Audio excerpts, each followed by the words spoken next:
La idea un poco de hoy es comenzar, como decía el afiche, con el estudio de la Biblia. A lo largo de estas clases vamos a ir viendo diferentes aspectos que tienen que ver con la Biblia. Hoy vamos a ver la parte 1, como dice ahí, sus secciones principales, vamos a ver algunas características generales, vamos a leer muchos versículos.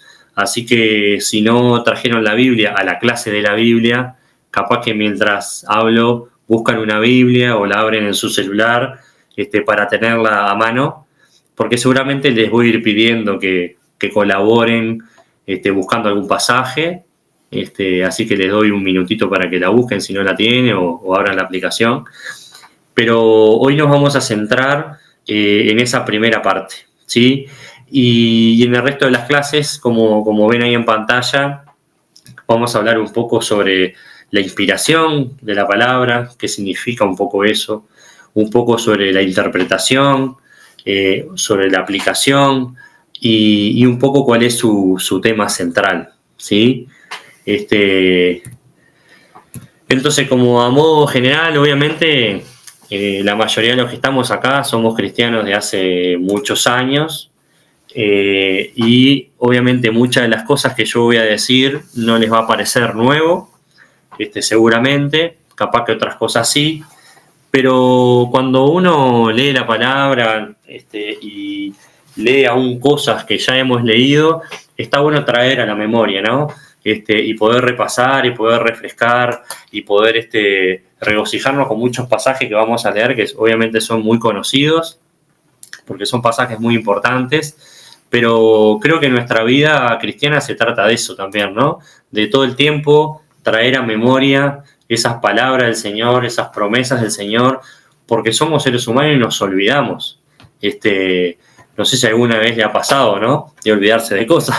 A mí me pasa muy a menudo. Y cuando vuelvo a leer un pasaje, yo que sé, voy y leo, no sé, la carta de Santiago, ¿qué más esta parte? Mira, no me acordaba. No es que no me acordaba, cuando la lees te acordás porque la conocés, porque la leíste en algún momento, pero como que uno no la tiene ahí quizás tan presente. Entonces, por eso la importancia de mantenernos día a día meditando en la palabra de Dios. Leer porciones de la Escritura, orar, poder reflexionar y poder llevarla a la práctica, ¿no? Porque eso es lo que nos hace estar en continuo contacto con el Señor y eso nos hace crecer espiritualmente. Entonces, un poco a modo de introducción, bueno, la Biblia consta de 66 libros, 39 del Antiguo Testamento y 27 del Nuevo Testamento. Fue escrita a lo largo de muchos siglos, algunos dicen 14, otros 15, pero lo importante más o menos, para que tengan una idea, a lo largo de 1500 años, ¿sí? Por una gran variedad de autores, aproximadamente 40 autores diferentes, ¿sí? Fue escrita en diferentes lugares, en 3 continentes, ¿sí? Asia, Europa y África, ¿sí? Fue escrita en diferentes circunstancias, como vamos a ver más adelante, escrita en diferentes estados de ánimo, escrita en diferentes idiomas, en arameo, en hebreo, en griego y en diferentes estilos literarios, ¿no? Que eso hace que la palabra pueda ser expuesta y expresar las cosas de maneras diversas, algunas cosas mucho más simbólicas, otras cosas quizás más emocionales, otras cosas más como una narración histórica, bueno, en diferentes estilos, ¿no? Aborda una infinidad de temas que es impresionante. Prácticamente la mayoría de los temas que atañen al ser humano y sobre todo los temas profundos que tienen que ver con nuestra vida espiritual, moral, son abordados en la Biblia. Obviamente que si vamos a buscar sobre inteligencia artificial no vamos a encontrar pasajes que tengan que ver con la inteligencia artificial, pero cuando uno empieza a analizar esos temas, llega a temas más profundos para el ser humano, que esos temas son los que son abordados por la palabra. Y uno no esperaría menos porque quien inspiró la palabra es Dios mismo, y Dios fue el que nos creó, y Dios es el que nos conoce.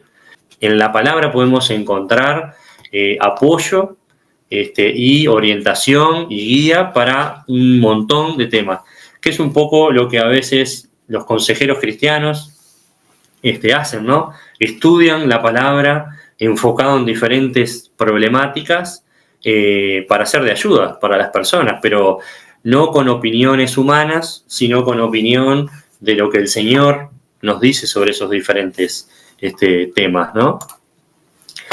Bueno, Biblia, una pequeña biblioteca, ¿no? En realidad no es un solo libro, como ustedes ya saben, sino que en realidad es un conjunto de libros que han sido unidos en lo que conocemos hoy como nuestra Biblia, pero en realidad es como una pequeña biblioteca de muchos libros que han sido compilados a lo largo de muchos años. Algunos datos interesantes: fue el primer libro traducido, es el libro más vendido. ¿Tienen idea cuántas Biblias se venden por año? Desde ya le digo que, por ejemplo, es el bestseller de todos los libros, es decir, es el libro más vendido y el más leído en el mundo, ¿no? Entre 80 y 100 mil millones de Biblias por año. Es impresionante, es año tras año, sigue siendo el libro más vendido. Yo pensaba, yo no sé esos números si salen de las imprentas donde se sabe cuántos números se imprimen o cómo le calculan ese número, pero bueno, los estudios que se hacen y la contabilización andan más o menos esa cifra. O sea, es impresionante. No sé dónde están todas esas Biblias, ¿no? Ojalá que todas esas millones de personas la lean, ¿no? Pero y es más probable que muchos de nosotros tengamos más de una Biblia, ¿no? No solamente una Biblia. Porque, bueno, a veces tenemos Biblias de estudio, Biblias ahora con diferentes traducciones. Entonces, bueno, a veces hay gente que tiene más de una Biblia. Bueno, otra característica importante es que ha sobrevivido en el tiempo como ningún otro, ¿no? Primero porque recordemos que la Biblia, en sus inicios, cada libro que conforma la Biblia no se escribía en los libros que tenemos hoy en día, ¿no? Se escribían en materiales que eran perecederos, es decir, materiales que se iban deteriorando con el tiempo, y por eso la importancia de los escribas, la importancia de personas que todo el tiempo estuvieran haciendo copias de cada uno de esos libros, y obviamente copias fieles, ¿no? Pero, por ejemplo, se escribían papiros en diferentes materiales naturales, hojas, o sea, cosas que con el tiempo eso se iba deteriorando y se deshacía, y la tinta que se utilizaba se borraba con el uso. Entonces, a pesar de eso, con el paso de los siglos ha sobrevivido al tiempo, ¿no? También ha sobrevivido a la persecución. Debe ser de los libros más perseguidos y donde ha habido quema de Biblias a lo largo de la historia como de ningún otro libro. Y de hecho eso sigue ocurriendo en muchos países hoy. Diferentes países donde hay persecución, se siguen incautando Biblias y se sigue haciendo quema de Biblias. Pero a pesar de eso, la Biblia ha sobrevivido. Y eso es un milagro, eso habla de que la mano de Dios ha estado ahí y se ha encargado de que su palabra permanezca en el tiempo. Y también ha sobrevivido a la crítica, es decir, si hay un libro al que se lo ha criticado, se lo ha investigado, se lo ha profundizado, se lo ha contrastado con las ciencias, ha sido la Biblia. Y también ha sobrevivido a esa crítica. Y además la Biblia ha sido de gran influencia sobre la cultura. La Biblia ha sido fuente de inspiración para la escritura de muchísimos libros, para el arte, ya sea la pintura, música, el teatro, no sé, lo que se les ocurra que tenga que ver con el arte, con el cine. Es decir, ha sido de mucha influencia sobre todos los aspectos que hacen a la cultura y a la expresión humana, ¿no? La Biblia es inspirada por Dios, que eso lo vamos a ir viendo en las otras clases. Y la Biblia, como les dije al principio, es la revelación de Dios. Es decir, Dios se ha dado a conocer al ser humano y ha inspirado a personas a poner por escrito lo que hoy conocemos como nuestra Biblia. Entonces, eso nos tiene que hacer pensar cuántas veces quizás no hemos tomado en serio a la palabra de Dios. Cuántas veces quizás, teniendo esa Biblia en nuestras manos, con lo que ha implicado en lo que le decía, la sobrevivencia en el tiempo, persecución, crítica, el esfuerzo de miles de personas de mantener con copias la palabra, la hemos tenido guardada en nuestra casa y no la hemos leído. ¿Cuántas veces esa Biblia, inspirada por Dios, donde Dios se revela al ser humano, no hemos apartado el tiempo, 20 minutos, para poder hablar con el Señor, buscar dirección, buscar que Dios nos hable a través de su palabra, y la hemos tenido ahí, guardada?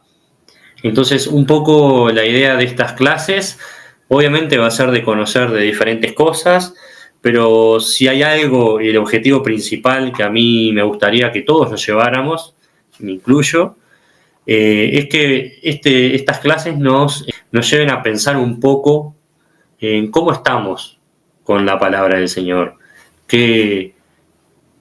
cómo la hemos tomado a la palabra del Señor, cómo la hemos tratado a la palabra del Señor, cuánto tiempo y cómo la estamos tratando.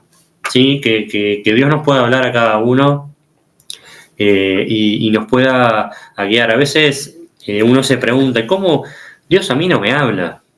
¿Cómo Dios parece que en la Biblia le hablaba a todo el mundo, pero a mí no me habla? Y ahí tenemos la palabra. Si Dios inspiró esa Biblia y Dios se reveló, esas son sus palabras. Si leemos la palabra y meditamos en ella, vamos a escuchar la voz de Dios.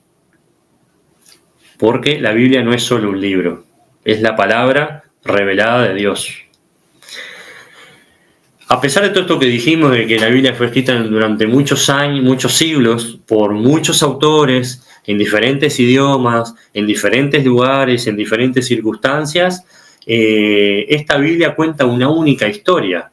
Y eso es maravilloso, ¿no? Porque, no sé, Miguel capaz que está más en el tema de los libros. ¿Cómo haría un editor para coordinar a personas?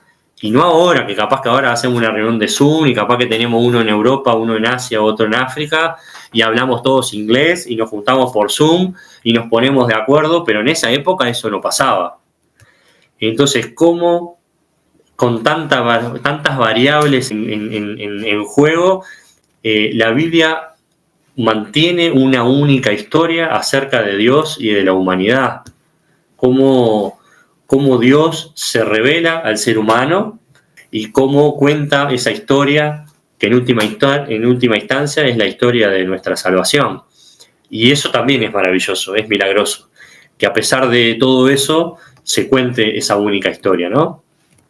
Entonces, un poco cómo dividimos la Biblia, ¿no? Obviamente tenemos el Antiguo Testamento, o también a veces conocido como el Antiguo Pacto, ¿sí? Y el Nuevo Testamento, y a veces conocido como el Nuevo Pacto. El Antiguo Testamento se puede dividir de varias maneras, pero bueno, una de las maneras que yo encontré, que habitualmente se lo divide, es en la ley. Ahora vamos a entrar un poco en cada uno, pero en el esquema grande, vamos a decir, es la ley, libros de historia, libros de poesía y sabiduría y libros de profecía, ¿sí? Y en el Nuevo Testamento vamos a encontrar la vida de Jesús, obviamente a través del Evangelio escrito por sus discípulos, historia de la iglesia primitiva, cartas a los primeros cristianos o primeras comunidades y las visiones proféticas, ¿sí? Entonces, la ley la configura los primeros 5 libros de la Biblia, que también se lo conoce como Pentateuco. Penta viene de 5, ¿sí? O también conocida como Torá, que incluye el Génesis, el Éxodo, Levítico, Números y Deuteronomio. Entonces, a través de estos primeros 5 libros de la Biblia, podemos ver cómo Dios se involucra en la historia del ser humano, ¿sí? Desde la creación, en el principio, la caída de la humanidad, el crecimiento de las naciones y prácticamente el origen de muchas cosas, que lo vemos en el Génesis, el comienzo de la nación judía y el trato de Dios con ellos, ¿no? Como su pueblo escogido, ¿no? Al cual le entrega leyes, ¿sí? Y los acompaña hasta la tierra prometida. Y eso más o menos son como los grandes temas, obviamente que hay muchísimos, ¿no? Pero como una visión global, el primer grupo de libros. Bueno, ahí vemos la promesa, ¿no? Que Dios le hace a Abraham, ¿no? Que va a ser el padre de una gran nación y va a ser de bendición para muchas familias, ¿no? Después el siguiente grupo de libros que encontramos son los libros de historia, ¿no? Que abarcan José, Jueces, Ruth, Samuel, bueno, primera y segunda de Samuel, aunque en el canon hebreo figuran como un solo libro, al igual que Reyes y Crónicas, con sus primeros y segundos libros, pero en el hebreo figuran como un solo libro. Esdras y Nehemías, que también para ellos figura como un solo libro, y Esther. Entonces ahí en esos libros vemos el relato de la entrada, de la conquista y el establecimiento en la tierra prometida, ¿sí? Pero también vemos cómo el pueblo de Dios una y otra vez se apartaba de Dios, hacía lo malo, caía en lo más bajo que uno se puede imaginar, hasta que Dios los volvía a levantar y otra vez con el tiempo se apartaban y era como un ciclo que uno lo puede ir leyendo a través de los diferentes libros, ¿no? Cuando hablamos del Antiguo Testamento no tenemos que verlo como si fuera algo aparte, es decir, que bueno, como cristianos solo deberíamos considerar el Nuevo Testamento y está. No, el Antiguo Testamento también es la palabra de Dios y es el fundamento de todo lo que viene después. O sea, no podemos separar el Antiguo Testamento del Nuevo Testamento. De hecho, el Nuevo Testamento cita, no recuerdo el número, pero un número bastante alto, de montones de pasajes de prácticamente casi todos los libros del Antiguo Testamento. Y el propio Jesús, como vamos a ver después, cita también muchas historias y muchos libros del Antiguo Testamento, ¿sí? Comprender el Antiguo Testamento nos ayuda a entender el Nuevo, ¿sí? Y de hecho también, obviamente, cuando uno lee el Antiguo Testamento podemos ver manifestaciones del Señor. Y tenemos que seguir el ejemplo de Josué, tomar la decisión, yo y mi familia vamos a seguir al Señor. Lo que eso implique, con las consecuencias que eso implica. En nuestro país, quizás no son tantas ahora, hay muchos países donde sí tomar esa decisión puede ser de vida o muerte, ¿no? Y yo creo que ahí nuestra fe se pone a prueba. Ahí no hay medias tintas. O uno cree y está convencido y es un fiel seguidor del Señor o no. Bueno, seguimos. Después aparecen los libros de poesía bajo Job y Salmos. Bueno, y los libros de sabiduría, Proverbios, Eclesiastés, Cantar de los Cantares. En esos libros de poesía y sabiduría encontramos distintos estilos, ¿no? De drama, poesía, cánticos, dichos de sabiduría, poemas de amor. Se usa mucho el simbolismo, la comparación, se transmiten muchas a veces emociones intensas.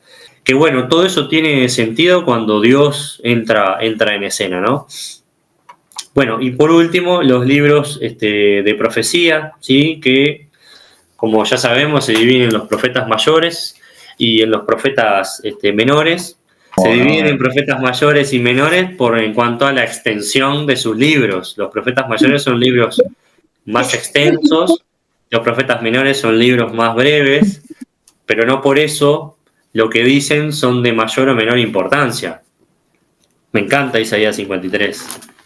Hablando sobre el Señor, cuando uno lee eso, ve a Jesús ahí a pleno, ¿no?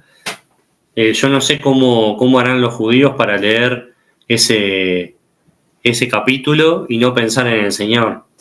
En algún momento había escuchado que en algunos lugares de las Biblias hebreas le arrancaban el capítulo 53, pero me parece que que era medio mito, pero alguna vez lo leí por ahí como alguna noticia.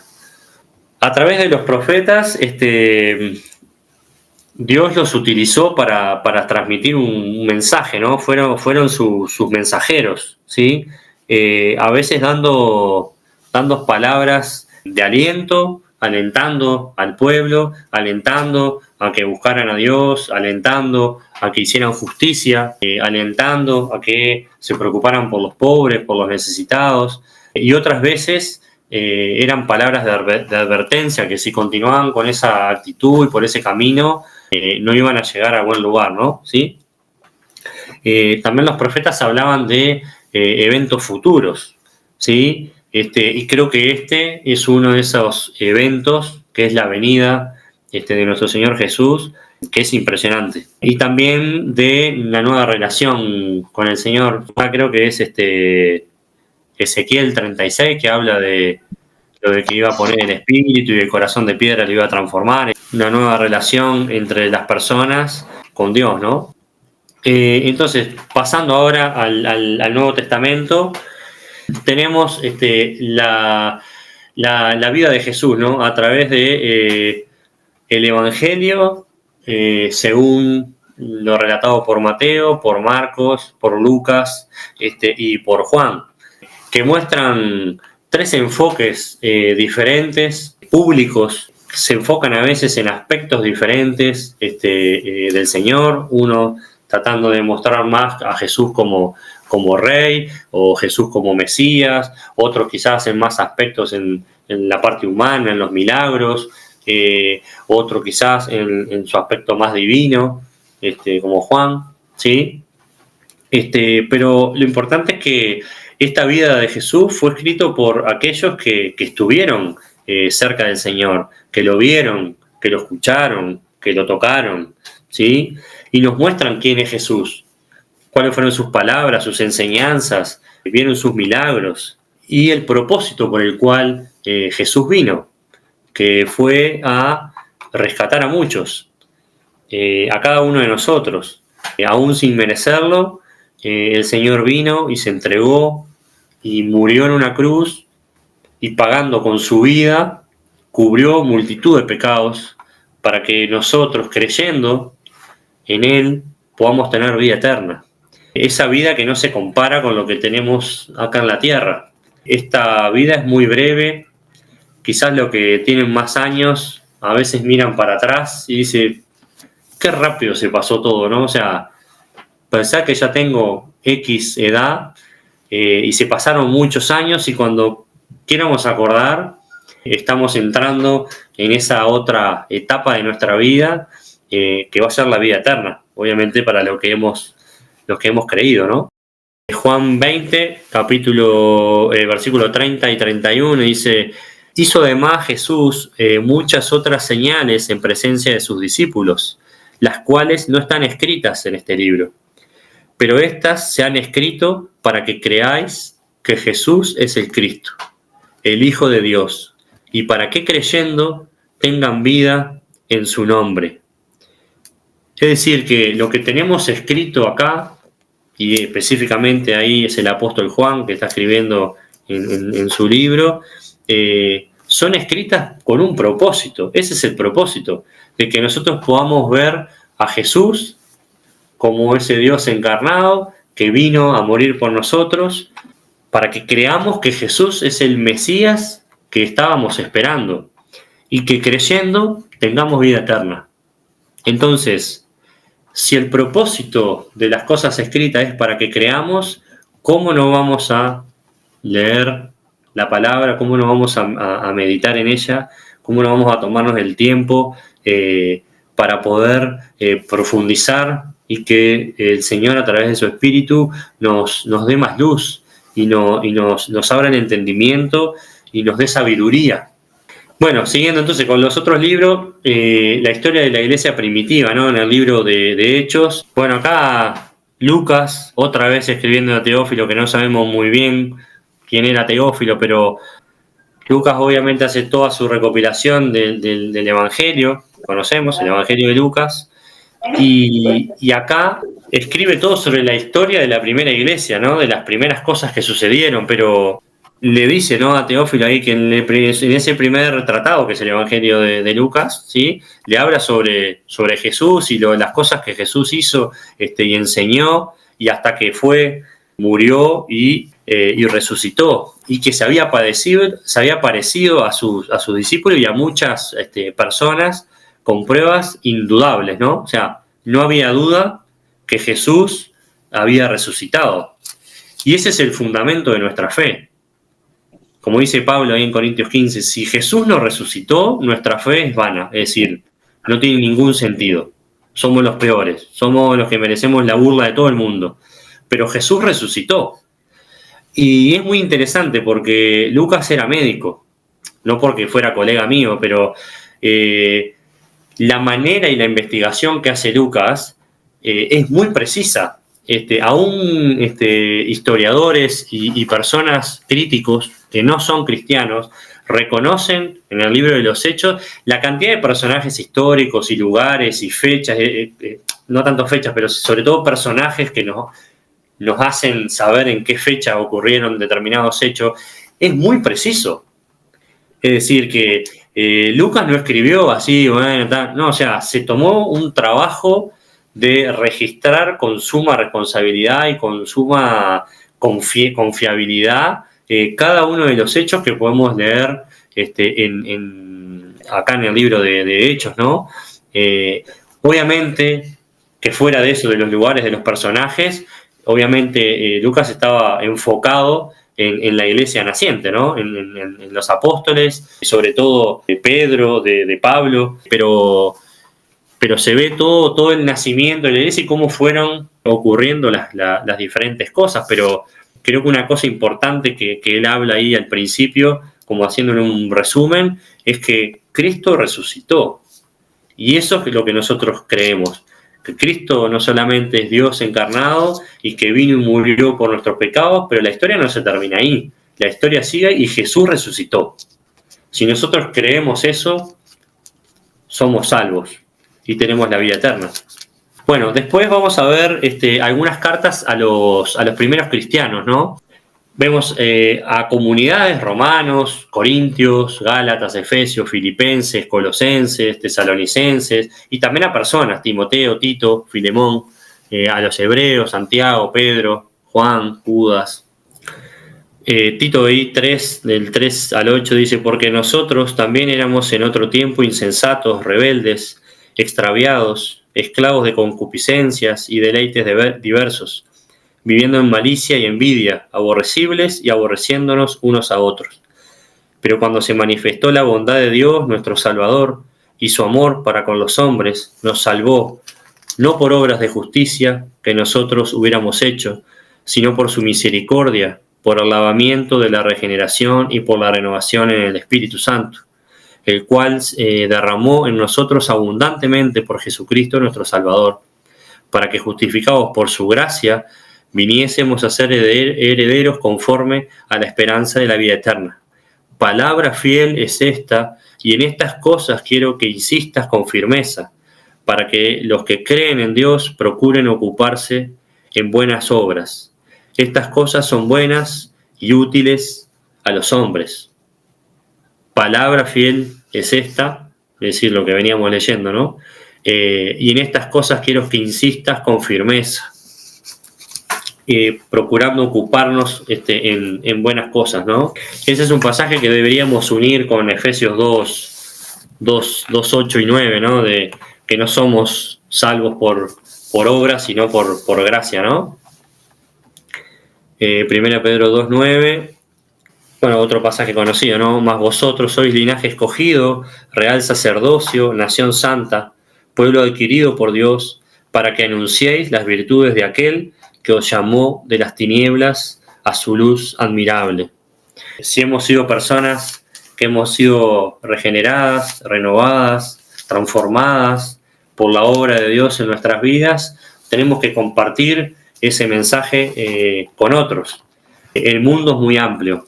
Hay que empezar por los que tenemos al lado, por nuestra familia, por nuestros amigos, por nuestros compañeros de trabajo. Y esa palabra de la que venimos hablando y leyendo algunas cosas quizás muy, muy por arriba, pero pasajes que son muy, muy importantes, quizás son conocidos, pero que podamos compartir ese mensaje que el Señor ha revelado a otros. Bueno, y por último, el otro libro es el libro profético del Nuevo Testamento, que es el Apocalipsis. En ese libro profético, que es escrito por Juan, se usa un lenguaje simbólico.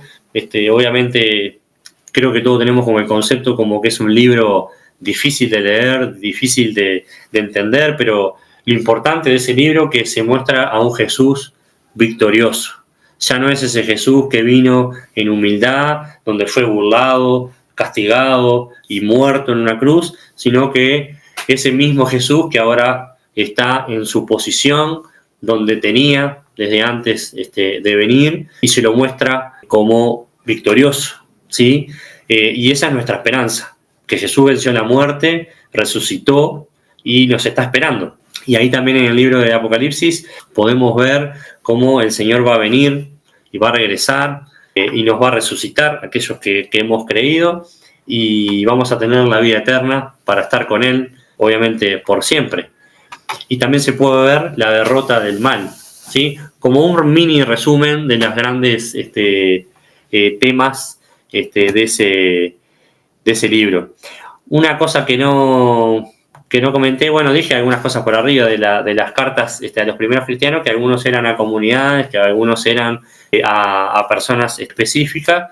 Se las suele dividir en las cartas, vamos a decir, las cartas paulinas, como son ahí Romanos, Corintios, Gálatas, Efesios, Filipenses, Colosenses, Tesalonicenses, Timoteo, Tito y Filemón, y de las cuales algunas de ellas, Efesios, Filipenses, Colosenses y Filemón, también se las conoce como las epístolas de la prisión, porque el apóstol Pablo las escribió mientras estaba preso, y aún así nada lo detenía a seguir predicando el Evangelio y poder a través de sus cartas compartir con otras. Y el segundo grupo de cartas son los que se conocen como las epístolas generales, a veces también se las conoce como católicas, que en realidad significa eso, general, o epístolas universales, que son las de, por eso las puse separadas, Hebreos, Santiago, Pedro, Juan y Judas. Entonces, ¿qué verdad clave nos vamos a llevar hoy? Una de las verdades que nos vamos a llevar es que la Biblia, siendo un libro escrito hace tantos siglos, aún sigue siendo capaz de suplir nuestras necesidades hoy en día. Y la pregunta que surge es ¿por qué? Es decir, ¿por qué este libro tiene esa capacidad? Y bueno, nosotros ya sabemos la respuesta, ¿no? Es que es Dios que inspiró estos libros y que tiene poder. Pero además, cuando nosotros leemos este libro, nosotros somos asistidos por el Espíritu Santo. Y las cosas que acá están escritas se nos revelan y las podemos ver con claridad. ¿Por qué un libro escrito hace tantos siglos sigue siendo capaz de suplir nuestras necesidades? Y porque es el Señor mismo que a través de su Espíritu y sus palabras nos habla de nuestro corazón. Así que por hoy vamos a terminar por acá, que en estas semanas podamos estar pensando en esto, cómo estamos considerando a este libro, que es la palabra de Dios, inspirada por Dios, como decía Juan, ¿no? Que se han escrito para que creamos y para que tengamos salvación creyendo. Jesús, como Dios que se hizo hombre, Jesús le dio mucha importancia, y vamos a ver muchos pasajes en la clase que viene, donde Jesús hablaba de que la Biblia es la palabra de Dios, y dice que su palabra es verdad. Entonces, si tenemos dudas de alguna cosa de la Biblia, no sé, alguna historia que capaz que nos resulta, yo les confieso, ¿no? Cuando recién me convertí y leí algunas historias, algunas cosas, lo primero que me salía, se los confieso, es decir, o sea, todo bien, pero Jonás 3 días dentro de un pez, yo qué sé, capaz que debe ser medio medio simbólico, medio, no debe ser tan así, yo qué sé. Como que algunas cosas dudaba, ¿no?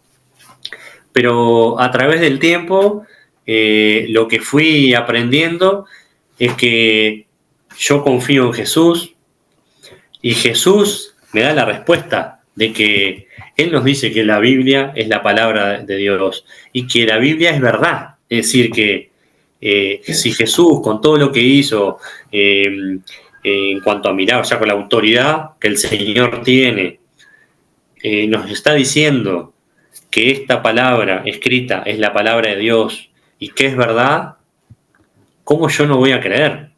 Entonces, yo creo que un primer adelantamiento de lo que vamos a ir hablando es eso, que si confiamos en Jesús, vamos a confiar de que esa es la palabra de Dios, porque Jesús así lo enseñó.